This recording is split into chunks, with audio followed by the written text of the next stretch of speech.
El título y el sitio de la reunión indudablemente nos traza una de las principales tareas que todo gobierno ahora deben tener. No solo el presente, es una tarea que va a vincular los próximos 2 o 3 gobiernos, después será muy tarde. Y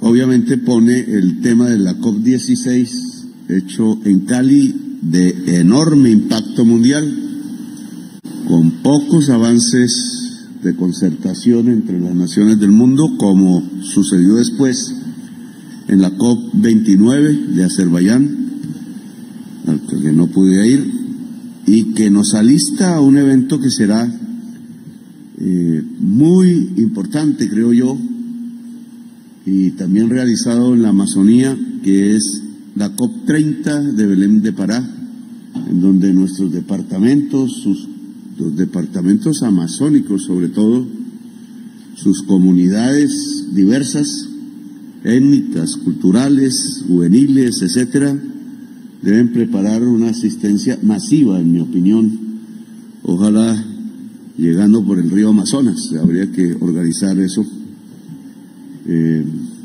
Gobernadores, como una tarea de aquí hacia el momento del evento, porque si en la COP30 no se logran avances fundamentales, la humanidad empieza a morir de verdad, empezando por la muerte de la Amazonía, y debido fundamentalmente a la crisis climática, tema que supongo fue debatido ya en las horas pasadas con la ministra Susana Muhammad, que es una experta ya reconocida mundialmente sobre este tema, y una política propia de Colombia, no subordinada a ninguna potencia mundial. Las potencias mundiales tienen una visión tímida de por lo menos la financiación de la adaptación de las poblaciones a la crisis climática en el mundo, lo cual lleva aparejado el que se está dejando literalmente e irresponsablemente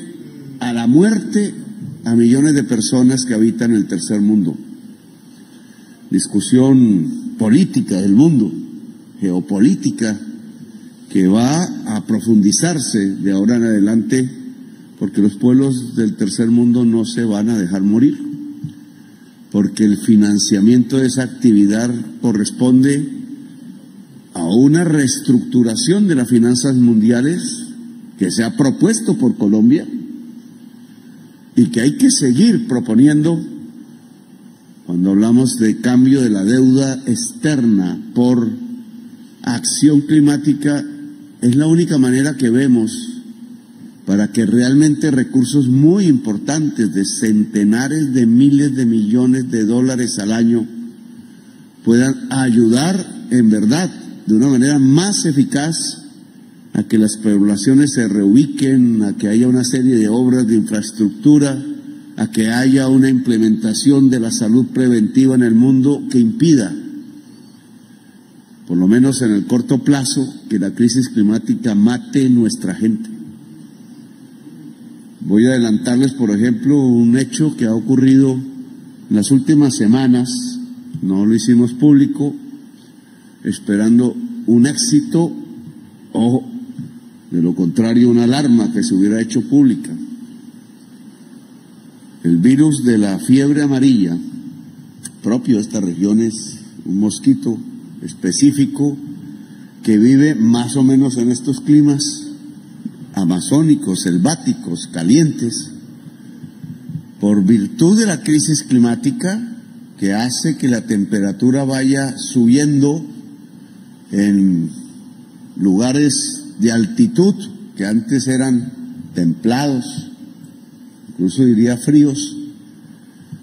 Al irse calentando, es muy probable que eso sucedió con el COVID-19, hace variar la vida de los mosquitos y estos empiezan a subir las montañas hacia las zonas cafeteras, hacia las zonas templadas de Colombia, más pobladas que las que están en la selva. Y la peligrosidad del mosquito que genera su transmisión el virus de la fiebre amarilla, que es mortal en un alto porcentaje. Quien recibe esa enfermedad sin estar vacunado puede morir en un 50, en un 60%, pues ahora esa peligrosidad iba a estar en medio de poblaciones más grandes que las que se exponen en la selva.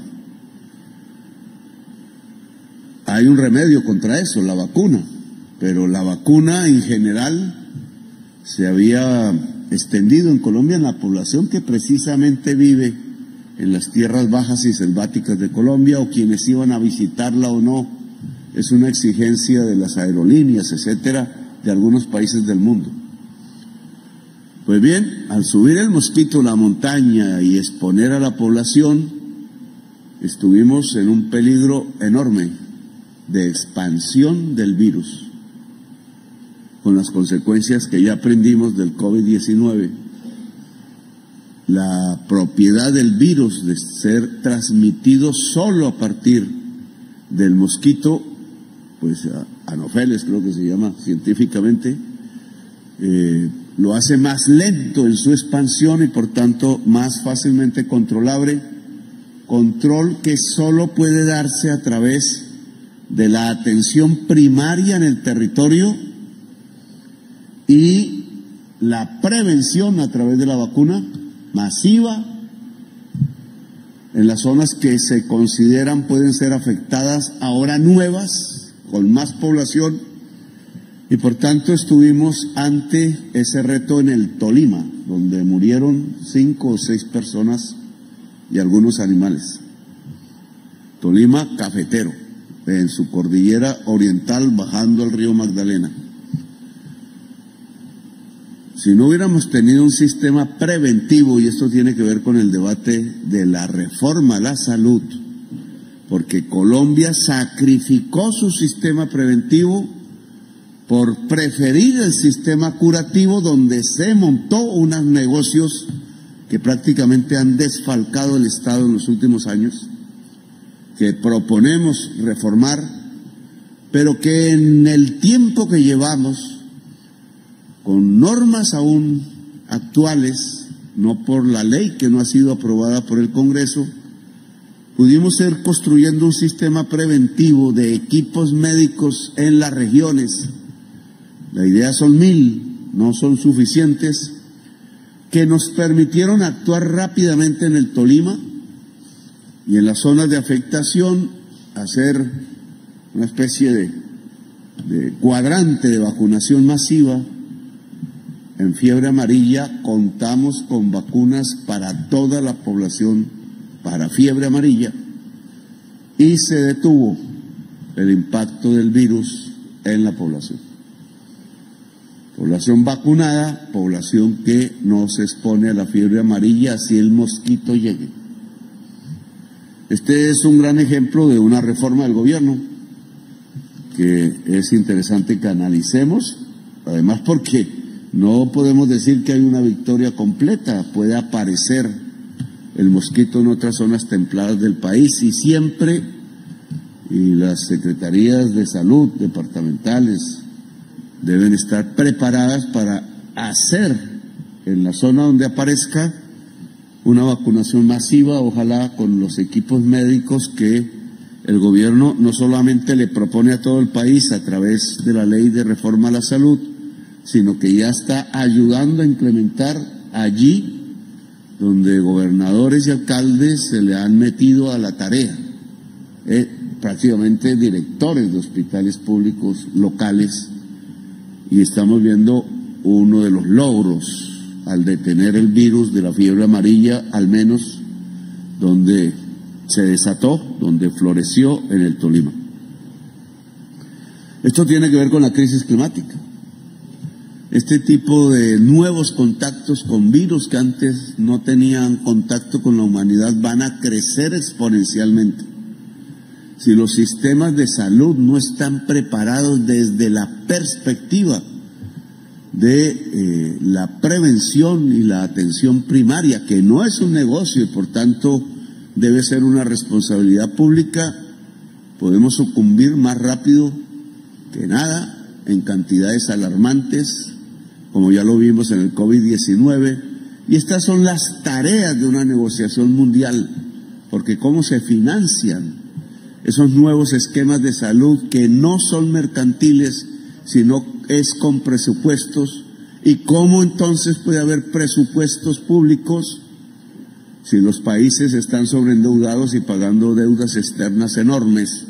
De ahí la pertinencia de la propuesta colombiana a nivel mundial, que no le gusta a China porque es la dueña de la deuda en el mundo, que no le gusta a los países poderosos porque con la deuda financian sus fondos de pensiones muy abultados, que son dueños de los bonos de endeudamiento de los países pobres. Nosotros financiamos las pensiones de los países ricos a través del pago de intereses con prima de riesgo, y por tanto esta injusticia debe ser reformada a escala mundial, y de ahí la actividad de Colombia, de ahí la COP16, de ahí la flor de Limíada, que fue el símbolo de la COP16, de ahí la postura de Colombia en la vanguardia de la lucha por la vida, que ahora es reconocida por muchas personas en el mundo. Es una Colombia con personalidad propia y en donde debe establecerse su personalidad, que no es como exportador de cocaína o de migrantes o de problemas y guerras, sino que es como exportador de la vida en el planeta Tierra, como uno de los grandes luchadores de la existencia en el planeta Tierra, hoy profundamente amenazada por la codicia que hace que se tengan que utilizar para producir más mercancías cada vez más petróleo y carbón, que van arrojando el CO2 que calienta el planeta en la atmósfera. Quiero tocar otros temas. Uno de coyuntura, en el que les solicito a los gobernadores y gobernadoras presentes constituirse en fuerza política territorial, no de partidaria, sino territorial, en defensa del territorio. Una de estas posibilidades está en que no nos quedemos sin dinero. Ustedes han hablado de la promesa que hicimos en la pasada reunión sobre escoger un proyecto en fase 3 dentro del plan de desarrollo, ojo, en cada departamento para que la nación financie. Fase 3 porque entonces nos quita tiempos, que otros proyectos más atrasados pues ya pasaría este gobierno y no los tendríamos. El Alexander López, aquí presente, director de Planeación Nacional, tiene esa misión de organización. Y hay un problema, la nación se ha quedado sin dinero, que explica mucho por qué nos estamos demorando. La falta de dinero, que tiene que ver con una crisis presupuestal, con muchas causas detrás. La primera, más importante, que el país fue sobreendeudado de una manera irresponsable y bestial, a través precisamente de usar el COVID como excusa, y que llevó a un crecimiento de la deuda interna y externa tan enorme que, junto con otra irresponsabilidad bestial que fue no subir el precio de los combustibles fósiles, generando un hueco de 70 billones de pesos, casi lo mismo que la deuda que tanto tiempo habíamos acumulado. Esto se hizo en solo 2 años, que hemos pagado en parte. Solo de esos 70 quedan 11 billones de pesos por pagar, aún nos queda por pagar, y del presupuesto han salido casi 36 billones de pesos. Eso fue lo que nos llevó a subir la gasolina y un tanto el diésel, respetando precios bajos del diésel por su impacto en la comida de los colombianos, en donde hemos tenido un éxito importante. La inflación de alimentos es de las más bajas del mundo, no llega al 3% anual, cuando la recibimos en 24% anual. 24% anual, por encima de la tasa real de crecimiento económico, por encima de la tasa de crecimiento de la población, significa una sola cosa: hambre. Por eso las tasas se dispararon a casi un 40% de pobreza del total de la población, que hoy hemos bajado a 33. Éxitos que no se reconocen, pero que hay que decirlos y cacarearlos, porque quizás uno de los principales éxitos de este gobierno es sacar 1.600.000 personas en un solo año de la pobreza. Y creo que cuando llegue la medición, en marzo, pues nos dará otro resultado del cual nos vamos a sentir muy orgullosos. Porque al bajar el índice de inflación de 24% anual en alimentos a 2,7 y sigue a la baja, pues significa que estamos sacando muchísima gente de la pobreza, aún con una economía relativamente estancada.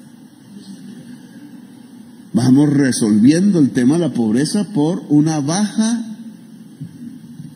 del desempleo, que también hay que cacarearlo. Es que al cambiar el modelo económico, como lo estamos haciendo, de depender casi que exclusivamente de sacar petróleo y carbón, que son las materias primas que, usadas por el gran capital en el mundo, están a punto de extinguir la vida, y pasarnos hacia impulsar la agricultura, 10,6% de crecimiento anual, una tasa de la China de hace unos años, y empezar a crecer en la manufactura. Agricultura y manufactura es producción, y la única fuente de riqueza en el mundo se llama producir. Cuando ustedes plantean el Asai, indudablemente están en un acierto. Guainía no puede ser corredor de rentas internacionales a partir de los ilícitos, que solo traen violencia, cocaína, metales raros que se roban, sino que al ser un departamento que se vuelve productor de una mercancía amazónica, que establece lo que nosotros llamamos es la bioeconomía, que es la manera como la población puede coexistir con la selva y no destruirla, pues está construyendo riqueza. En el país estamos construyendo riqueza que se mide por una mayor producción, que tiene un correlato: mucho más trabajo. La base de la riqueza es el trabajo, que es su padre, y su madre es la naturaleza, y la producción no puede destruir ni el trabajo ni la naturaleza, en una visión de nueva economía que ojalá se imponga en el mundo. Pues Colombia, al crecer a tasas del 10,6% en agricultura, a tasas del 9,3% en turismo, a tasas que hoy en la manufactura no fósil está creciendo entre 4 y 5%, pues está creciendo en empleo, está creciendo en riqueza. Y ese hecho es el que hizo que sacáramos 1.600.000 personas de la pobreza el año pasado, cuando solo creció 0,6% la economía. Y este año esperamos que los datos sean aún mejores, porque ha crecido la economía un 2% aproximadamente real, y porque el año entrante, si la Junta Directiva del Banco de la República accede a lo racional y no a la oposición política, que es bajar la tasa real de interés, no la nominal, sino la real, pues vamos a tener una expansión del empleo a través de que la agricultura y la industria crezcan aún más en términos reales, y una salida muy grande de mucha población de la pobreza. Ahora bien, el pago de ese hecho positivo para Colombia es que el Estado colombiano se está quedando sin dinero. Por razones, como ya expliqué, sobre endeudamiento, pero hay otras. Pagar la gasolina, que en mi opinión fue un error pagarla del presupuesto, ha dejado las arcas del gobierno en ceros casi. Y la caída de la reforma tributaria, que fue la respuesta que este gobierno quiso responsablemente darle al pueblo colombiano en torno a esa crisis presupuestal, pues la Corte Constitucional tumbó, en mi opinión, y yo estoy de acuerdo con ello, no había razón de hacer eso, de poner al país en este peligro, la mitad de la reforma tributaria. Por eso nosotros hemos presentado una ley que es de financiamiento, pero al mismo tiempo de reactivación económica, jugando con que más recursos para el Estado también signifique más reactivación económica. Tengo que rechazar la posición del presidente del Senado, que por ser oposición está poniendo el país en extremo riesgo económico, acercándolo a un default. Y las comisiones que se llaman de crédito público están aprobando créditos para pagarle la deuda a Duque. Luego la deuda tiende a estar impaga y al mismo tiempo se niegan a aprobar la ley que permita que recursos nuevos lleguen al Estado. Una ley que les dice a ustedes, uno, se bajan los impuestos a todas las empresas de Colombia, progresivamente del 35 al 30%. ¿Qué daño le puede hacer eso a un empresario? Y qué irresponsabilidad de un congresista impedir que se le bajen los impuestos a las empresas de Colombia, porque estamos pensando que esa es una medida de reactivación y que en cambio debemos extraer para el gobierno, el Estado, nuevos recursos, pero no de las empresas productivas, sino precisamente de lo que está muriendo, el carbón, el petróleo, los juegos de suerte y azar en línea, y otro tipo de rentas que se ubican en la población más rica de Colombia, que no está pagando impuestos, porque los eluden. Pero la sensibilidad de Cepeda parece estar más con los juegos de suerte y azar en línea y con las multinacionales que exportan carbón y con los más ricos de los ricos de Colombia que no pagan impuestos, que resolver el problema de la falta de recursos del gobierno, que deben ser usados precisamente, entre otras, para aumentar la inversión pública y entre ellas los proyectos que ustedes escojan en fase 3. Entonces, les pido que como fuerza territorial política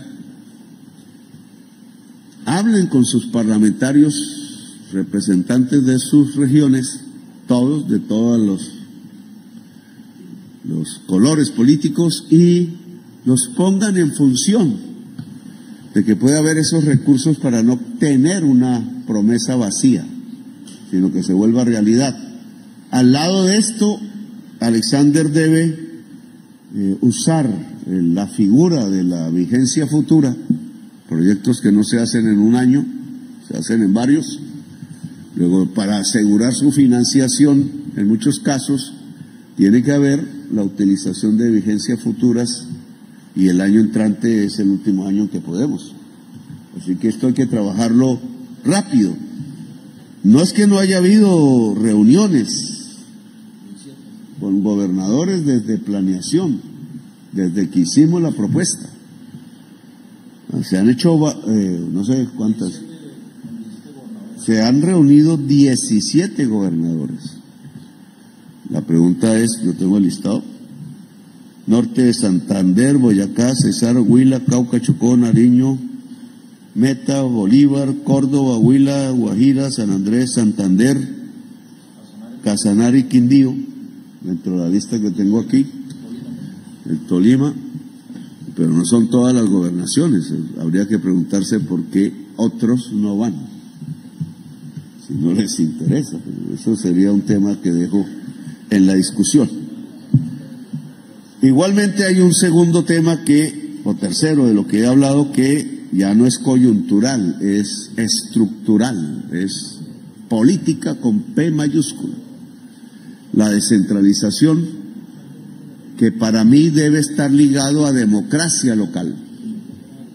Descentralización sin democracia local es descentralización a mafias que capturan el recurso público y que lo vuelven financiación de la violencia. Son peligros.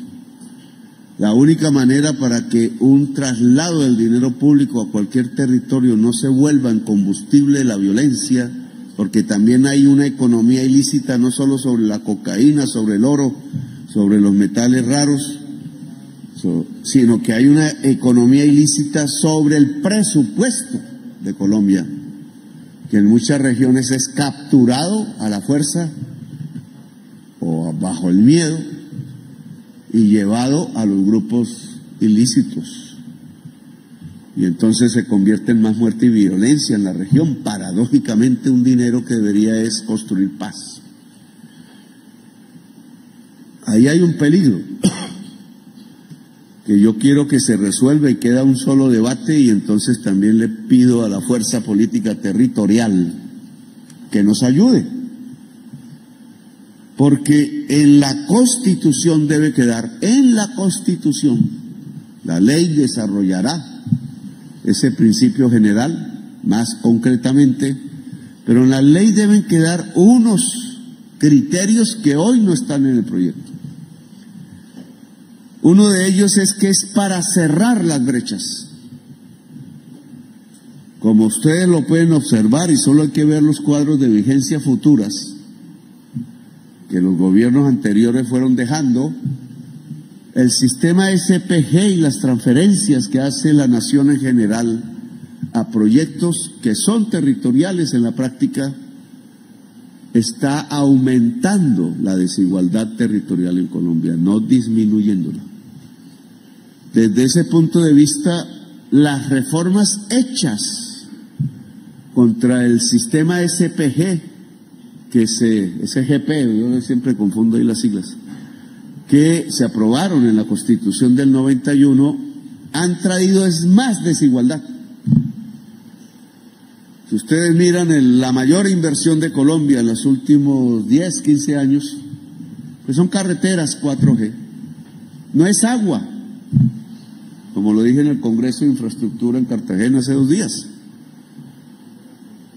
Cuando ustedes montan ese cuadro de los últimos 15 años en el mapa, encuentran que 100 billones de pesos de inversión pública fueron a parar más que todo a Bogotá y sus alrededores, y a Medellín, sobre todo el sur de Medellín y sus alrededores. Punto. Eso hace generar una desigualdad producida por el Estado mismo. Y cuando eso se aplica en la vida real, no solo en el cuadro, se llaman más muertos, más violencia. Solo en la carretera construida entre Medellín y Quibdó, alargada en las vigencias futuras a 20 años, mientras carreteras más poderosas para traer productos importados desde los puertos a Medellín y a Bogotá se hicieron muchísimo más rápido, a pesar de ser más costosas por kilómetro. Pues en esa sola carretera han muerto 400 personas en todo el tiempo, me decía la gobernadora del Chocó. Los últimos fueron 50 muertos en este gobierno. La desigualdad social trae muerte y trae violencia, porque el territorio olvidado no tiene otra alternativa entonces que volverse territorio de la coca o del oro ilícito, y por ahí nos explicamos nuestra violencia. Por tanto, reformar el sistema de transferencias es clave para la paz. Nosotros lo hemos reconocido en nuestro programa de gobierno. La paz es la transformación del territorio. Pero transformar un territorio con toda la dificultad que eso tiene, con los mercados poderosos en el mundo consumiendo ilícitos. Ahora se expande la cocaína a China y a la India. Ahí la guerra está perdida si eso pasa, con miles de millones de personas entre esos dos países. O con mafias multinacionales que están con ejércitos en el territorio. Las guerrillas hablaban de nacionalismo antes, de política. Hoy son traquetos. Y esos traquetos no les interesa la política. Por eso es tan difícil hablar. Les interesa mantener el negocio. Y mantener el negocio es mantener la muerte en el territorio. Entonces es el precio internacional. Y llegamos a un tema paradójico. Aquellos que en el pasado hablaban de soberanía nacional y nacionalismo, ahora están a las órdenes de multinacionales mafiosas de México, combinados con albaneses, con croatas, con alemanes, con gringos.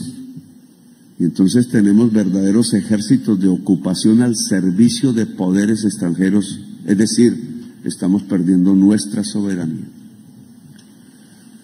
Quitar eso de ahí, volver el territorio productivo y próspero, pues es el objetivo de la paz. Pero ese objetivo implica recursos, muchos recursos. El gobierno nacional, en la estructura que se ha creado desde antes de la Constitución del 91, no sirve para gobernar en el territorio. Yo hago un esfuerzo cuando vengo aquí y hablamos muchas regiones a costa de mi físico, pero la presencia de un presidente no es suficiente. Es el billete que sea controlado por la población, que no se pierda. Y si ese dinero no está, porque las vigencias futuras nos obligan a que el dinero se vaya a Medellín, el Poblado y Bogotá y la Sabana de Bogotá, pues estamos diciendo un tanto mentiras y retórica cuando hablamos de la transformación del territorio. Es un gobierno, un ejecutivo nacional hecho a partir de sectores nacionales, educación, salud, etcétera, y no de territorios en la nación. No es fácil decirle a los ministros, oiga, usted que está invirtiendo en el Cauca. Sus funcionarios no le saben decir. Nunca han pensado así. Han pensado en financiar la educación, y hay que decirlo, a través de negocios particulares, o financiar la salud, peor aún, a través de negocios particulares que se mueven donde está el cajero automático, es decir, el mercado. Y en cambio de decir cuántos invierten en Nariño, cuántos invierten en el Caribe, pues no hay respuesta. Porque es un ejecutivo nacional hecho para abstracciones nacionales y no para concreciones territoriales. Y cuando la principal tarea es la transformación territorial, pues es ineficaz. ¿Cómo solucionar eso? Con la descentralización democrática. Por eso el gobierno nacional ha apoyado en el Congreso el acto legislativo de reforma del SPG. Pero ante el último debate ya, tengo que decir los peligros. Que no es que quede desfinanciada la nación, porque van competencias actuales con recursos actuales. Que no es que se desfinancia la nación, sino que cambia la estructura del gasto de carreteras 4G, hechas para el gran capital, a educación, salud, agua potable. Pero aquí vienen los peligros, y quiero que ustedes me ayuden en este esfuerzo. Cuando se dice, como se dijo en el 91, educación, sobre todo educación, salud y agua potable, he hecho siempre la pregunta, ¿por qué 100 billones en carreteras 4G y no los 100 billones que cuesta en el país que todo el mundo en Colombia tenga agua potable de calidad y tratada en sus residuos, si es lo básico para la vida. Nosotros no vamos a vivir del cemento, nosotros vamos a vivir si hay agua potable.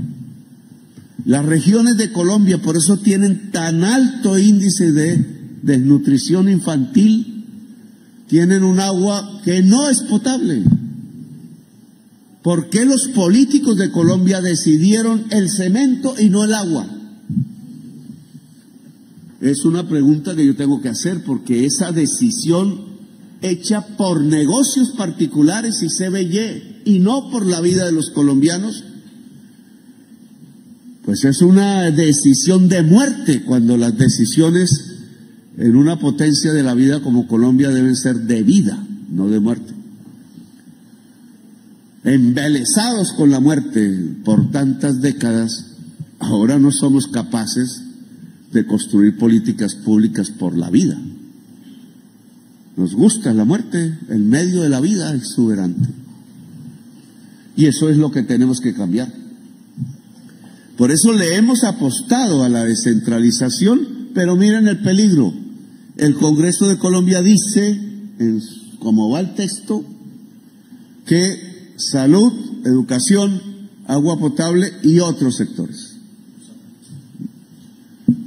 Al meter eso y no quedó solo salud, educación, agua potable, o poner otros sectores, pero solo previo que tengamos la alta calidad de agua potable en el territorio, que tengamos la educación de calidad en el territorio y que tengamos salud en el territorio, pues no se pueden desviar esos recursos, porque esto es lo básico del pueblo. Esto es la base de la vida humana, que implica la educación.